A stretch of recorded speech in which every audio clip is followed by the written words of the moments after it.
Sejam todas e todos muito bem-vindos a mais uma edição do X-Talk. Eu sou Roberto Ribas e tenho o prazer de apresentar para vocês esse espaço de conversa provocativa, estratégica sobre marcas, tecnologia, negócios. Momento em que buscamos também analisar, discutir, concordar, discordar sobre os movimentos que estão impactando o hoje e moldando, de certa forma, o que vem pela frente. Na edição de hoje, vamos explorar os principais achados do Panorama de Maturidade Digital, Future Readiness 2025, um estudo robusto, conduzido pelo Brivia Group, pela Álvares Marçal e o Instituto Caldeira. Essa pesquisa, que aconteceu agora, alguns meses atrás, realizada em março de 25, contou com a participação de 31 empresas conectadas ao ecossistema de inovação do Instituto Caldeira, com uma missão única: entender o grau de prontidão dessas empresas em um cenário em que a mudança virou constante e ocorre com uma velocidade cada vez maior. Como as empresas estão prontas para encarar o futuro, para encarar as transformações que ele exige? O resultado desse trabalho é uma fotografia bem nítida sobre o avanço e os bloqueios, pela perspectiva de 7 pilares baseados numa metodologia construída pelo Brivia Group e adaptada agora para esse estudo, trazendo um aspecto importante sobre inteligência artificial. Esses pilares são centralidade no cliente, cultura digital, digitalização, aprendizado orientado por dados, oferta responsiva, propósito e comunidade. E aí, acrescidos, obviamente, não podemos fazer nenhum tipo de estudo hoje sem olhar para a inteligência artificial e gestão eficiente. O estudo mostrou que as empresas ainda estão numa zona de sensibilização, o que significa que, embora a intenção exista, a execução estratégica, colocar isso na prática, precisa evoluir. Ainda temos gaps importantes, ela atua de forma fragmentada muitas vezes. A boa notícia é que houve uma evolução, sim, uma evolução sobre se nós compararmos esse estudo com a edição nacional publicada em 2023, com destaque ali para alguns pilares. E para mergulhar nesses achados do estudo, e mais do que isso, obviamente, refletir sobre o que fazer sobre eles, eu recebo aqui 2 convidados que participaram ativamente do estudo e são referências aí quando o assunto é transformar a complexidade em algo prático, em ações práticas e de orçamentos muito claros. Márcio Coelho, CEO do Brivia Group, meu amigo, parceiro de jornada, e Pedro Bortolotto, Managing Director de Álvares Marçal. Sejam muito bem-vindos, senhores. Muito obrigado, boa tarde, meu querido. Prazer estar aqui. Pedrão. Obrigado, Ribas. Obrigado, Márcio. Um abraço para todos aí. Boa tarde. Espero que seja uma ótima conversa. Para começar, queria trazer uma pergunta um pouco mais ampla, mais genérica, né? Olhando para o retrato geral do panorama, vocês acham que estamos realmente evoluindo ou ainda temos majoritariamente numa fase ainda de mais discurso do que prática? O que vocês acham sobre isso? Márcio. É uma boa ponderação aí, Ribas. Achei que, assim, enfim, a gente recuperando então o raciocínio aqui da pesquisa, até para que a gente possa colocar isso em perspectiva, né? A pesquisa é uma pesquisa profunda que rodou nacionalmente aí com algo próximo de 500 empresas lá atrás, e a gente agora reedita ela num corte local, e um corte local que tem a conexão do ecossistema do Caldeira, porque é propositivo isso, né? Estamos falando de uma conexão, de um elo de conexão com empresas que estão atentas à necessidade de transformação e, em tese, com um estado de prontidão mais aguçado, né? Porque, afinal de contas, já estão sensibilizadas para o efeito da transformação digital, da necessidade dos seus negócios responderem de maneira mais dinâmica à expectativa dos seus clientes. Quando a gente olha isso, a nossa amostra ela é representativa, porque ela, de certa forma, sinaliza aí trendsetters, né? Empresas que estão olhando para, setando a tendência na região, estão olhando para as referências globais, porque o Caldeira propõe isso. Isso nos dá uma base interessante. Quando a gente olha isso, de novo, com a massa lá de trás, dá para a gente construir algumas reflexões. De uma maneira geral, a gente está num estágio de sensibilização, né? Talvez tenha a ver um pouco com o momento, de uma maneira geral, e com a própria introdução do pilar de inteligência artificial aqui, né? Porque ele traz uma série de proposições arrojadas e de possibilidades arrojadas, né? Então, nesse aspecto, eu acho que faz sentido. Talvez em outros aspectos, e a gente poderia começar a aprofundar um pouco mais, a gente esteja devendo para nós mesmos, né? Tem aquela, eu gosto de brincar com aquela, que aliás isso é uma citação de um amigo meu, que é aquela história de isso é uma tendência ou uma pendência, né? Então, nós temos aí uma série de coisas que estão na pilha de pendências, né? E que a gente precisa trazer para cima. Acho que também um pouco da nossa conversa aqui é talvez sinalizar nessa direção, como é que a gente faz avançar essa pilha de pendências de maneira mais rapidamente e tira os obstáculos que nos impedem de avançar nesse sentido. A pesquisa traz essa riqueza de possibilidades.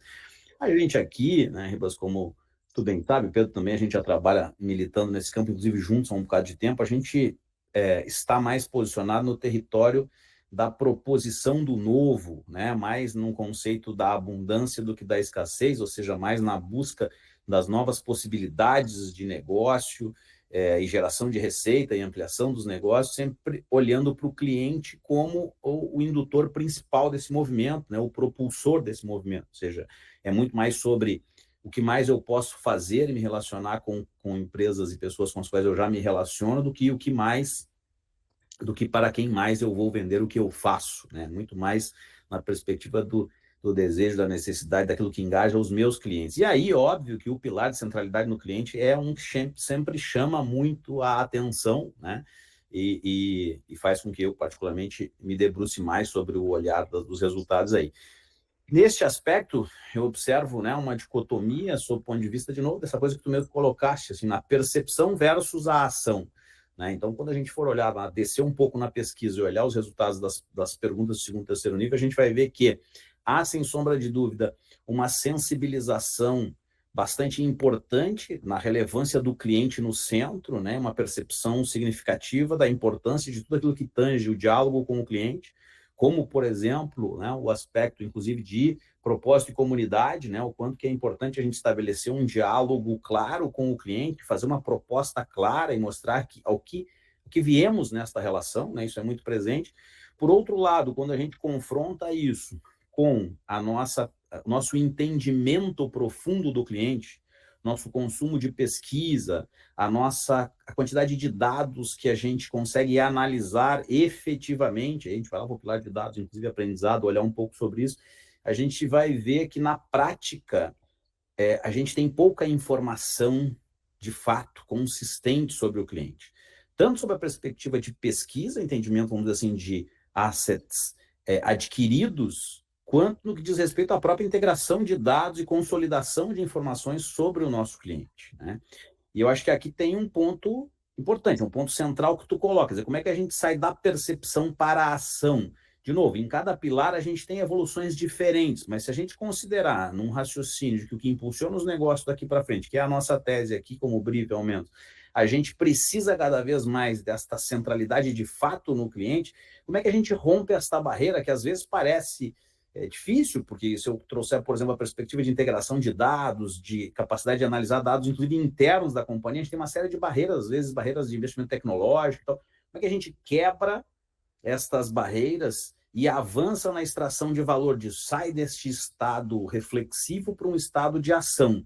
Acho que, para mim, essa é uma das constatações ou talvez das fontes de observação das pendências, né, que a gente deveria atacar de maneira objetiva, pragmática e rápida, né? A gente precisa encontrar aí, para fazer um gancho já com o que o Pedro gosta de trazer para cima, que eu acho que faz muito sentido, a gente precisa encontrar alavancas que nos ajudem a viabilizar esta transição de estágio, mesmo que seja, daí, talvez para usar uma analogia meio gaúcha aqui, né? Mesmo que seja aos bifes, né? Porque, inclusive, o mindset ágil ou o raciocínio de MVP tem muito a ver com a gente pensar, né, isso aos bifes. Como é que a gente extrai valor em estágios e iterações mais rápidas, né, que possam retroalimentar esse processo evolutivo.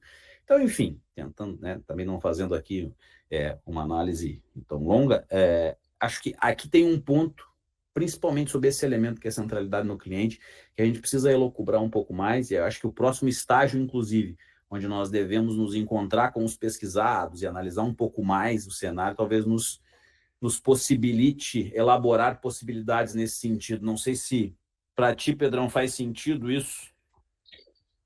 Olha, faz muito sentido. O que eu vejo, assim, voltando num ponto, quando a gente olha a pesquisa como um todo, até entendendo que ela vem de todo um cenário nacional, a pesquisa tem uma robustez enorme, com centenas e centenas de empresas já participantes, e a gente se propõe a fazer um recorte para um grupo seleto de empresas de porte, né, majoritariamente empresas que são desde a formação do Caldeira, alguns, né, fundadores, mantenedores, e outras empresas de elevado porte. O fato do nível de sensibilização ter subido mostra que é inexorável que houve sim um avanço. Mas nós não podemos esquecer que ao escolher empresas de porte, a gente pega empresas que têm tradição. São empresas que têm uma lógica de construção, uma lógica de engajamento de cliente, uma lógica de engajamento interno, frente a uma nova realidade que impõe a elas uma cultura de dados, um dos nossos 7 pilares. E isso é crescente, né?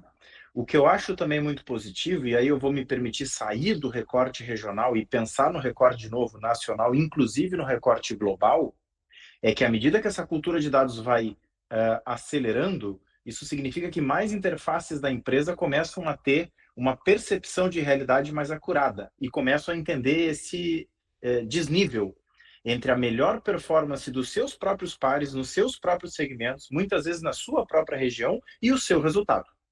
Então, é possível entender sobre outros aspectos que compõem os 7 elementos principais da pesquisa, e o Márcio desdobrou bastante bem, que é a centralidade do cliente, de que, puxa, aquela empresa tem um aplicativo que é mais rápido.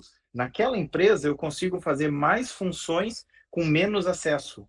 A jornada daquele cliente, a jornada daquele fornecedor, etc., é mais eficiente do que a minha, como usuário, como cliente do meu próprio negócio. Então, ou seja, à medida que a cultura de dados ela se espalha pela companhia, também esse senso de urgência acaba ganhando eco. E é exatamente nesse momento que a gente se encontra.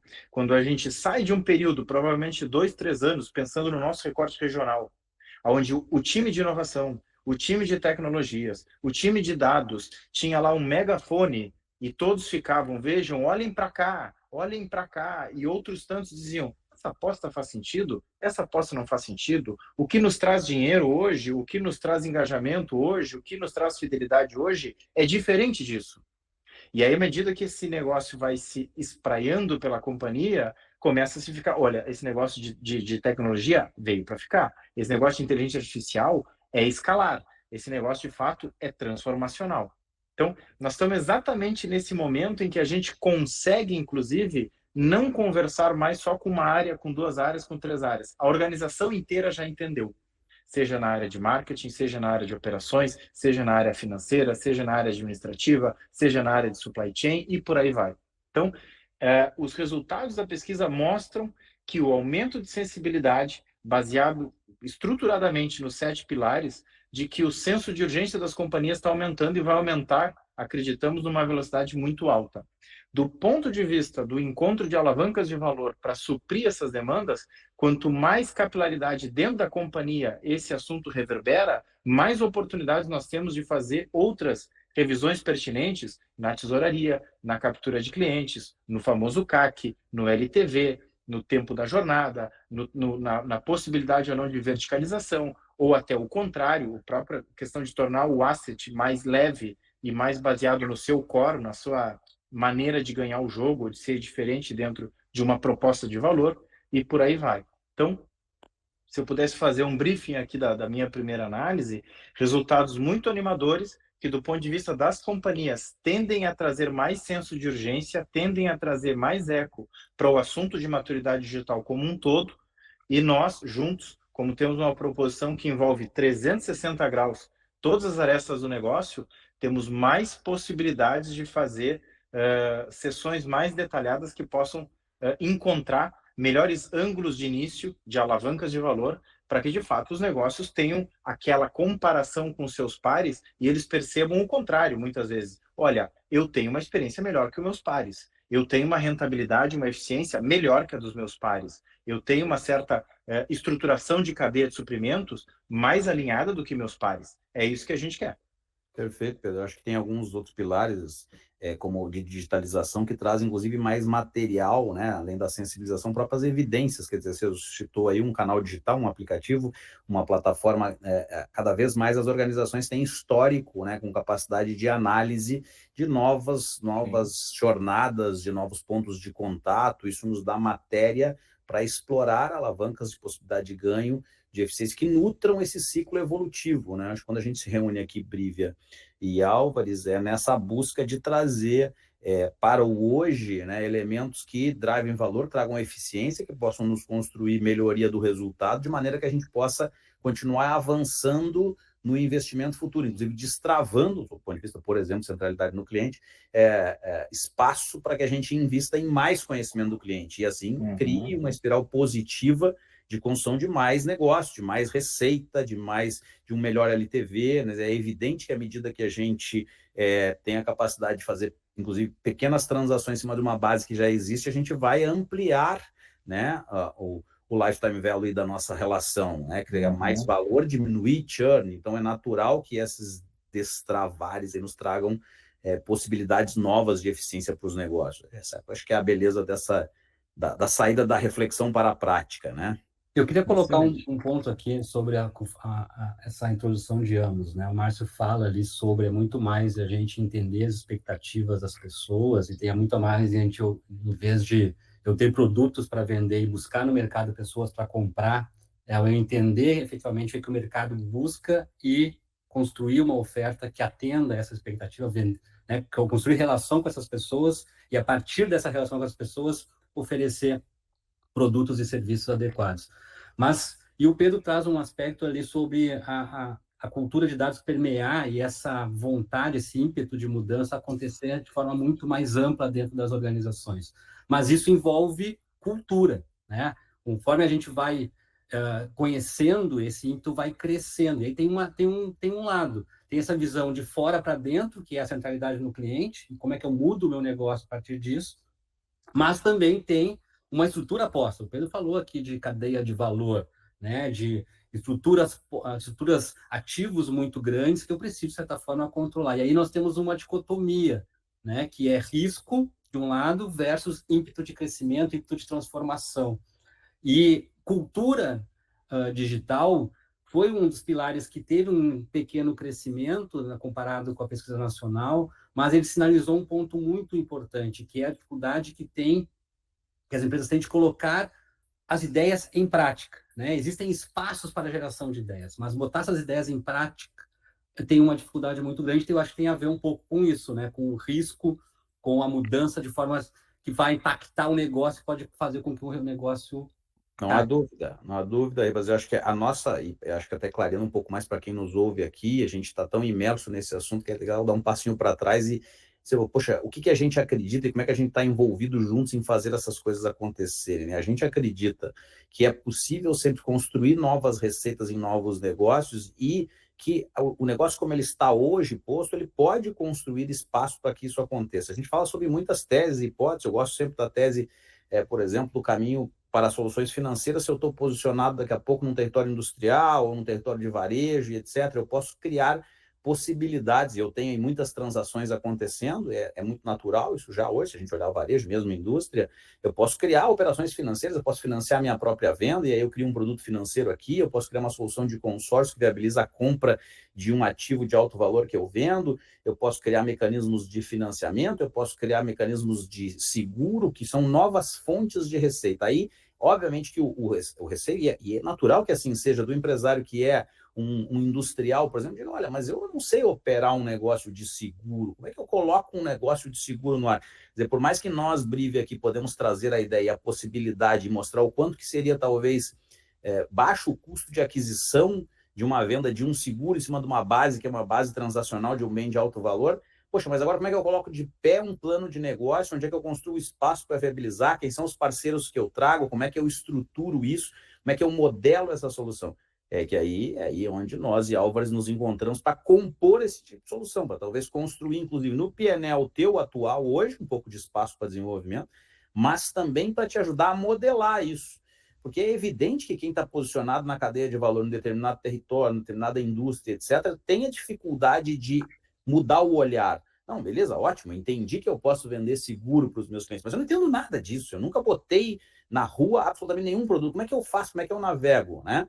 E nós aqui sempre trabalhamos nessa provocação de modelar, de mostrar que vai dar para vender para o cliente, que tem storytelling, que tem maneira de transacionar, que podemos construir novos canais transacionais com eficiência, que a tua base de cliente é uma base ativa que vai reduzir o custo de aquisição, de maneira que tu vai poder vender isso com eficiência, com mais eficiência talvez do que um vendedor profissional de seguros, né? Para usar o exemplo aqui de seguro. Mas, de novo, o cliente volta a uma posição de risco e de trava, diz, mas eu não sei fazer esse negócio. Aí é que faz sentido a gente ter Álvares, né, mais do que nunca junto, discutindo um pouco disso, né, Pedro? Assim, muito interessante pelo extrato que a gente se propôs a trabalhar com as 31 empresas, a gente tinha montadoras de veículos de nível global. A gente tem empresas de varejo também de nível nacional, assim, fantásticas. Empresas de serviços financeiros com marcas reconhecidíssimas.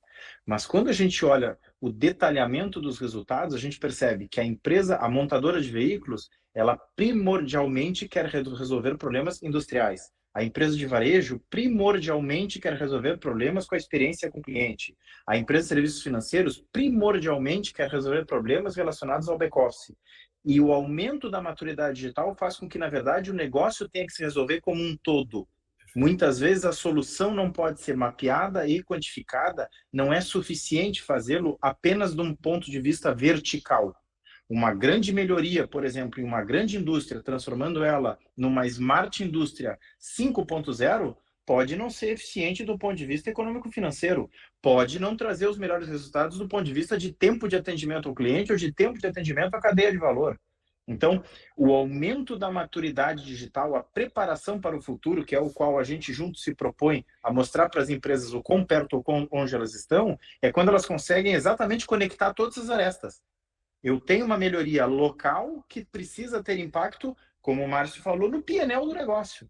Se esses negócios se essa construção não conversa com uma visão 360 do negócio, muitas vezes a iniciativa acaba não tendo o patrocínio suficiente, o budget suficiente, o engajamento suficiente quando algumas coisas de fato não acontecem conforme gostaríamos. Nem tudo é certeza, esse processo tem um pouco de tentativa e erro, especialmente nos momentos iniciais, e a iniciativa morre. E aí a gente tem de maneira muito comum nas organizações, um excesso de iniciativas e uma escassez de acabativas, né? Porque a iniciativa precisa nascer com essa amarra. Quando ela nasce com essa amarra? Quando a empresa tem maturidade digital. Quando a empresa já está mais preparada para o futuro. Quando ela planeja alguma coisa em qualquer ponto das suas interfaces, o que faz muito sentido, porque alguém ali teve uma visão, porque alguém ali acabou experimentando o seu próprio produto, porque alguém conseguiu melhor fazer uma comparação, uma leitura de pares, uma leitura de cenário, uma leitura de mercado, e conseguiu traduzir, conseguiu engajar isso com os demais pares, a ponto de que isso vire EBITDA, fluxo de caixa, tempo de atendimento ao cliente, ciclo de conversão de caixa, e outros indicadores que fazem com que toda a organização se engaje naquela iniciativa e aquilo vira uma iniciativa de todos, e não mais daquela área.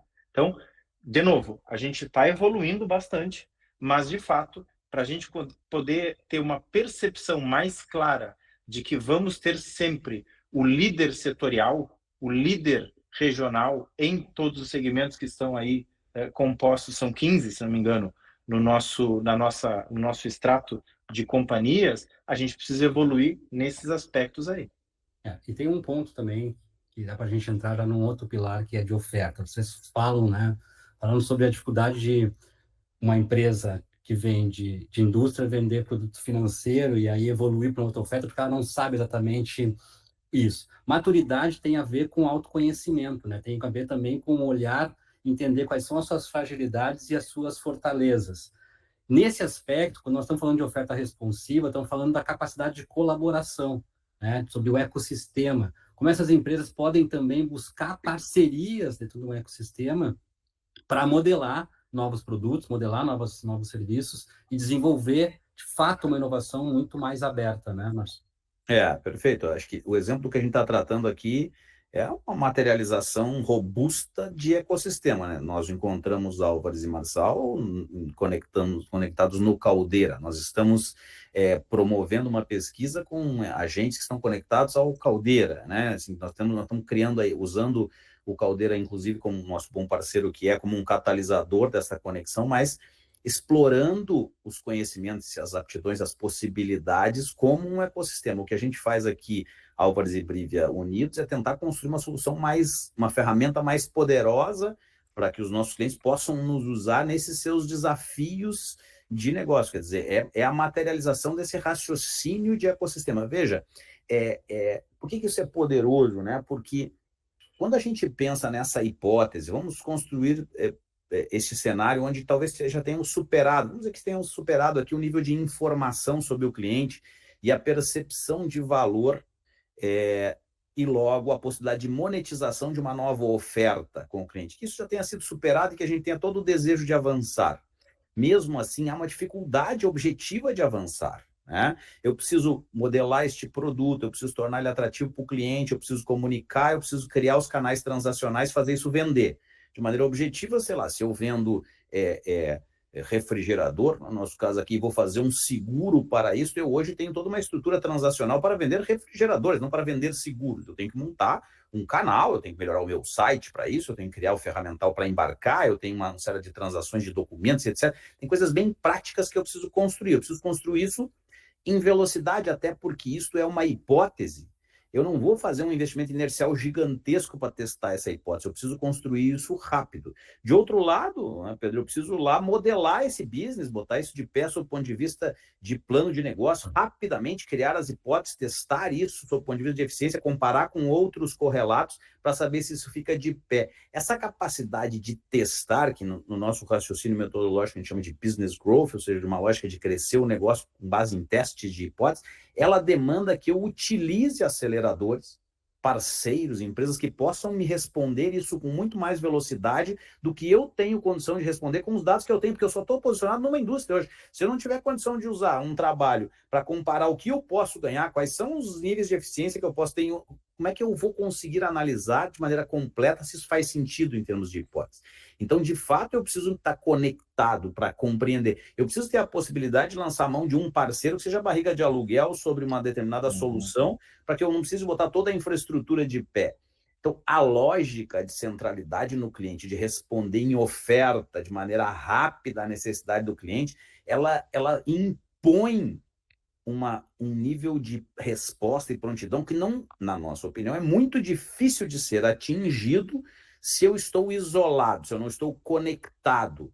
Nós aqui, Priva e Álvares, somos um exemplo de conexão para ajudar a ser ferramenta para que esse ciclo rode rapidamente.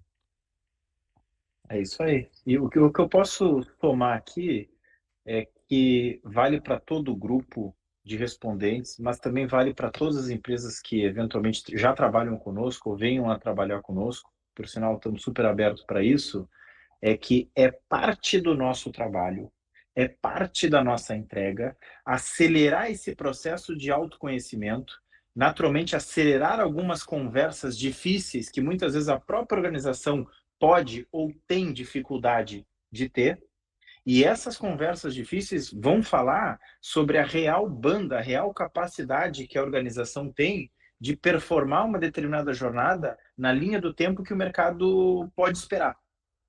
E a diferença entre a possibilidade de performar uma jornada com recursos internos e a linha de tempo que o mercado pode esperar está eventualmente em exercer uma parceria, terceirizar alguma atividade, abrir mão de alguns negócios para focar em outros, onde de fato está o centro de conhecimento, o centro de competência, o centro de diferenciação daquela determinada companhia.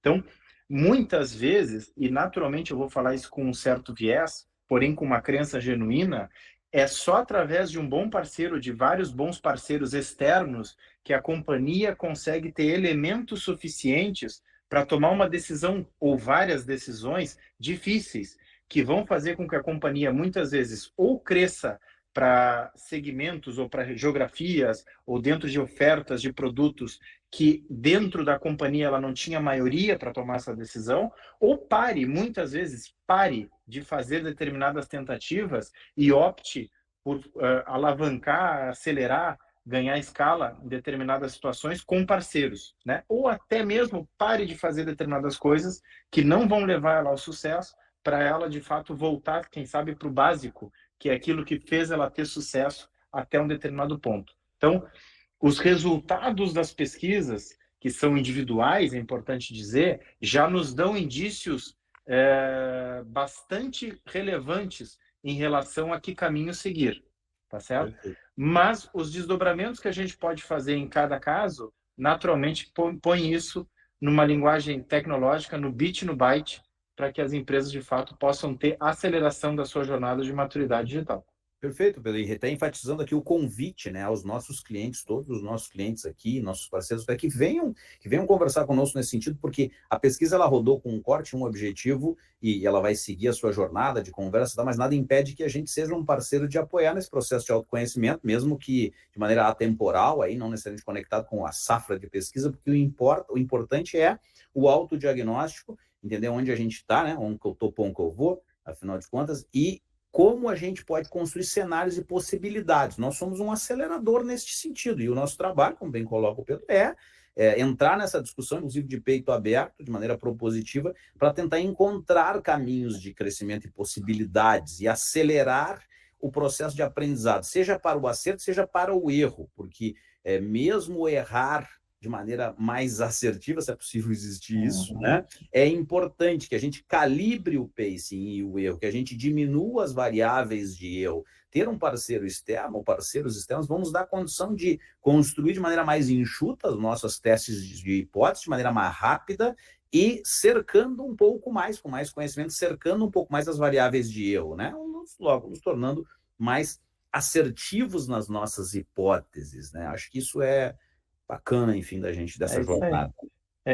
Assim, trazendo apenas alguns elementos até mais operacionais aqui, Márcio, do que tu traz para a gente, todas as 31 empresas que nos deram a honra de trabalhar junto, que nos abriram a oportunidade de poder, de certa forma, investigá-las através da pesquisa de maturidade digital, já receberam as suas devolutivas individuais, já estão com nossas portas abertas para sessões de detalhamento, de tira dúvida, a gente chama de sessões de aprofundamento, sessões de descoberta detalhada, Discovery Sessions, com cada uma das 31 empresas que foram parceiras nossas desse recorte. Agora, eventualmente, se alguma outra empresa, por motivos de agenda, por motivos diversos, não esteve engajada nessa trajetória, mas ainda assim quer entender mais, acho que certamente vai ficar aqui o link, Ribas, dentro do... Vou botar um QR Code aqui, ó.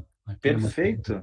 Para exatamente quem quiser fazer essa autoanálise, que é super importante para o seu diagnóstico, para o seu olhar especificamente, fazê-lo.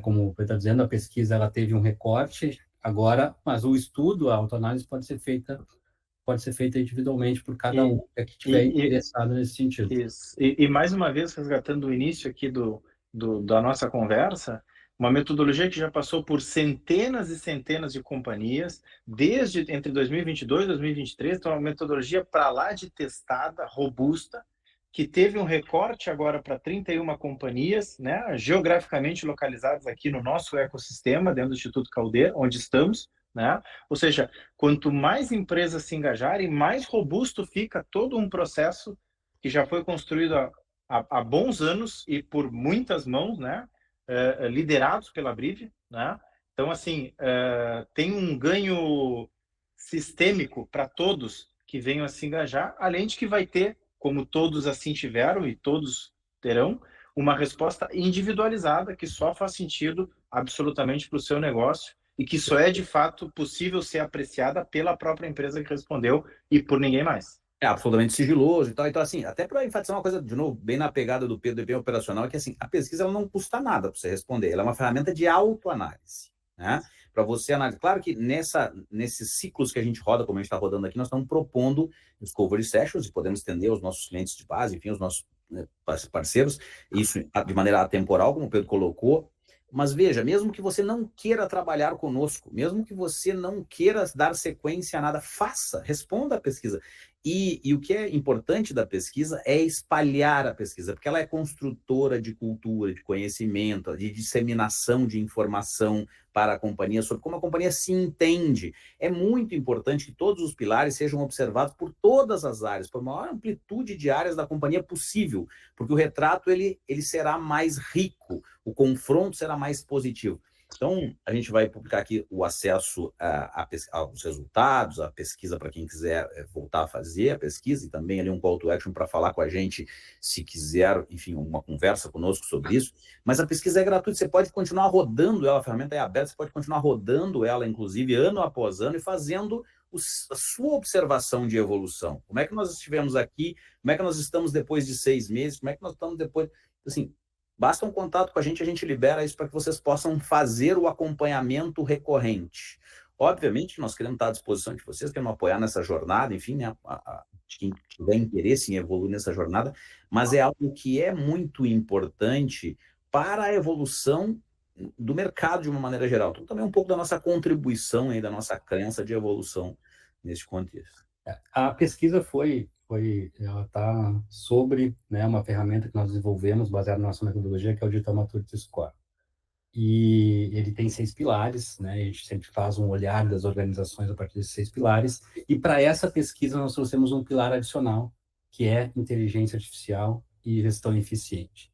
Porque não tem como nós avaliarmos, né, a maturidade de uma organização hoje, em 2025, sem a gente considerar esse contexto novo de inteligência artificial que, né, está aí dominando os assuntos, os boards mais operacionais também de qualquer organização.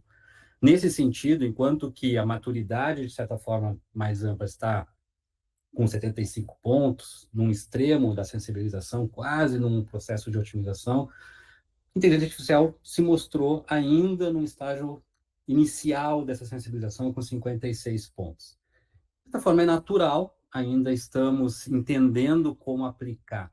E aí eu queria, senhores, até para a gente dar um encaminhamento para o final da nossa conversa aqui, um olhar também, de certa forma, amplo para esse resultado de IA, né? E aí, para não ficar tão solto esse olhar, na questão do resultado, eu acho que o principal ponto que pegou ali pelo estudo foi que, bom, eu sei que eu preciso aplicar isso, sei que isso é importante, mas qual é o tamanho do investimento que eu faço perante o resultado que eu vou ter prático para isso? Não vou queimar dinheiro nesse processo? Não, acho que, Ribas, é natural que algo tão propositivo, eu considero ao longo dos anos, enfim, observando tudo que eu já vi de evolução em termos de ferramental, de tecnologia, etc., eu considero que a gente está vivendo de fato, sou eu, um bocado de gente considera isso, uma das maiores transformações que a gente vai vivenciar em toda e qualquer indústria. O potencial de já é grande há muito tempo, mas o nível de possibilidades que a gente está vivendo hoje, ele é brutal e ele vai impactar em todas as indústrias e a gente tem uma ancoragem de pesquisa diversa para justificar isso, para demonstrar isso. Diante deste impacto e dessas possibilidades, isso gera sensibilização, mas gera também um universo tão grande de possibilidades que filtrar é muito difícil. E ao ser difícil de filtrar, é difícil controlar, é difícil gerir, né? E se eu não controlo, não gerencio, é muito difícil apreciar mensuração de resultado. Então, todo mundo se coloca numa posição de dúvida, afinal de contas, para onde eu vou e como é que eu controlo, como é que eu regulo isso, né? Desde a questão mais prática, o que eu mais ouço é as pessoas me perguntando, tá, mas qual que eu uso? Eu uso o Gemini ou eu uso o ChatGPT para mim, como executivo, estender as minhas capacidades? E essa tal IA chinesa, eu não deveria estar usando esta IA chinesa? Gente, pelo amor de Deus, nós estamos muito antes do uso da capacidade plena de qualquer uma dessas ferramentas. Bom, vai ser melhor aqui, melhor ali, mas o importante é que a gente avance nesse território.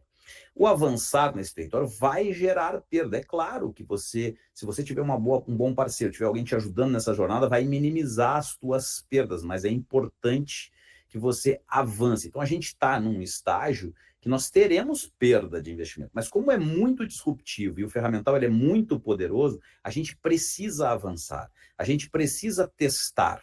Eu tenho falado muito para conselhos, onde a preocupação do conselho é com cibersegurança, é com os riscos de informação, e são legítimos e são importantes. Mas se nós ficarmos alheios deste processo, ou a gente vai perder velocidade e resultado sobre a tecnologia muito rapidamente, né? Ou a gente vai engessar de tal maneira que a gente também não vai ter resultado do processo. A gente precisa avançar. Então, a gente precisa criar procedimentos, mas a gente precisa avançar em cultura e em uso. É natural que, neste momento, dada a dimensão, dadas as possibilidades, a gente tenha perdas. Mas para que a gente possa ter menos perdas, ou para que a gente possa ter clareza dos resultados, a gente precisa de uma estratégia de abordagem. E aí, para mim, o ponto mais importante é não tratar o assunto apenas como uma nova tecnologia. Vamos pensar o assunto como se ele fosse um fluido. A gente usa aqui na Brivia um diagrama, que é o diagrama metodológico, que inclusive ancora o raciocínio da própria metodologia da pesquisa. A gente usa o diagrama das engrenagens de uma empresa transformada digitalmente. Então, se a gente pensar em inteligência artificial, ela, embora a gente analisou num pilar, ela é mais do que um pilar, ela é como se fosse um fluido que transitasse por todo esse sistema e possa acelerar este processo como um todo. É um fluido muito poderoso para a organização, é algo muito robusto para a organização como um todo, e a gente deve dar esta dimensão, que é algo que vai estar presente em todas as esferas e que tem o potencial de mudar completamente a lógica de trabalho, seja o trabalho que for que a gente estiver executando. Mas, para avançar, usando um termo de novo que o Pedro usa bastante lá, nós temos alavancas potenciais. E dependendo do teu cenário de negócio, dependendo do teu lugar na cadeia de valor, de quem são os teus clientes, de como é que está posicionado o teu negócio hoje, talvez nós possamos ajudá-los e identificar quais são esses aceleradores, que, de novo, vão destravar um pouco o sistema para que a gente possa fazer esse fluido permear melhor a tua organização como um todo. É quase como se você estivesse escolhendo algum lugar para desentupir para que o fluido possa te ajudar a ter mais eficiência. E aí a gente vai numa jornada de ganho de valor. Acho que talvez a pior armadilha aqui seja tentar fazer de um tudo e de um tudo sem uma estratégia e sem apoio, porque isso vai gerar muita frustração, é natural, tudo aquilo que tem um potencial gigante pode ser potencial gigante para o bem e para o mal, né? E se a gente não tiver uma estratégia, não tiver algum apoio nessa jornada, um olhar externo, que seja para fazer as críticas, por simplesmente, mas um olhar externo, né? A gente certamente tem mais chance de errar, tem menos chance de avançar em velocidade. Então, enfim, para mim faz parte de um processo natural, ele é mais robusto, mas ele não pode prescindir da lógica de que no fim do dia nós, organizações, entregamos valor para as pessoas. Continua havendo a necessidade de centralidade no cliente, essas coisas precisam estar a serviço do cliente, precisa estar a serviço da perenidade dos negócios, de construir resultado, porque senão é só mais uma tecnologia. E não é só mais uma tecnologia, é algo muito poderoso. Isso aí. Maravilha. Eu aqui vou me permitir fazer um encaminhamento, fechamento da minha parte dual. Ao mesmo tempo em que já percebo, já consigo analisar casos de transformação advindos do bom uso de inteligência artificial, mesmo sendo uma tecnologia numa evolução exponencial. A gente, inclusive, teve a oportunidade de mostrar alguns casos práticos a nível América Latina no evento de entrega da nossa pesquisa durante o South Summit, né? Então, seja em grandes empresas de marca muito reconhecidas, serviços financeiros, saúde, mobilidade, etc. E eu creio que nós vamos em breve ter bons cases dentro da nossa área de atuação geográfica aqui no sul do Brasil, tá? Mas, por outro lado, eu faço um chamamento aqui, lembrando de que a gente teve, há exatos um ano atrás, um evento catastrófico. Esse evento catastrófico foi um teste de resiliência para todo o estado do Rio Grande do Sul. Esse teste de resiliência trouxe para o Rio Grande do Sul uma nova capacidade de investimento, uma nova capacidade de reconstrução, de reformatação das suas cadeias de valor, do seu próprio potencial de investimento, e que nós temos algumas claras teses de competitividade global, inclusive. Naturalmente, agro é uma dessas teses, hub de saúde é uma dessas teses, mas o que interessa aqui para essa conversa é que a capacidade de desenvolver novas tecnologias está entre essas teses. A capacidade de desenvolver tecnologias passa muito pelo alto nível de senioridade dos profissionais, que têm boa formação de base, bom local com qualidade de vida para morar, né? E, ao mesmo tempo, ambição, perfil empreendedor, e isso faz com que ecossistemas como o próprio Instituto Caldeira deem muito certo num cenário nacional, eu diria, por que não Américas, onde é muito difícil ecossistemas dessa natureza terem tanto êxito como nós temos esse exemplo aqui em Porto Alegre. Então, além da aplicabilidade das próprias empresas, tem muito espaço para que se desenvolva esse assunto de inteligência artificial dentro do ecossistema como um todo. Né? Por quê? Porque ele conversa muito com uma das teses principais de desenvolvimento econômico do nosso Estado, que está em fase de reconstrução, que está em fase de ampliação do seu nível de investimentos. Então, o assunto vem a calhar tanto do ponto de vista macroeconômico, como do ponto de vista de aplicação real já em cases que a gente já pôde apreciar, inclusive, que espera ver mais cases dentro da região aqui que a gente se dispôs a trabalhar. Muito bom, senhores, muito bom. Todo o detalhamento, né, sobre esse estudo está no material que vocês vão poder baixar, clicando no QR Code aqui no canto da tela, e olhar com detalhes, né, com essa fotografia, como eu disse, muito nítida do contexto dessas empresas que hoje estão na comunidade do ecossistema Caldeira, mas também podem representar o Rio Grande do Sul como um todo. E para quem quiser fazer essa autoanálise, fazer o seu estudo, olhar pela sua perspectiva do seu negócio, esses 7 pilares, também vai ficar aqui o link para que vocês entrem lá na pesquisa, apliquem, façam isso, e façam isso não somente por um olhar de uma única área, façam isso de forma transversal na organização de vocês. Tentem fazer isso também de forma vertical, do board até os níveis mais operacionais, porque quanto maior a perspectiva, maior a diversidade de respostas, mais riqueza vocês vão ter, até mesmo para confrontar visões que às vezes são bastante distintas dentro da organização como um todo. Muito obrigado, senhores e senhoras, quem esteve aqui com a gente. Foi um excelente papo. Obrigado, Márcio. Obrigado, Pedro. E até o próximo X-Talk. Obrigado, Roberto. Obrigado.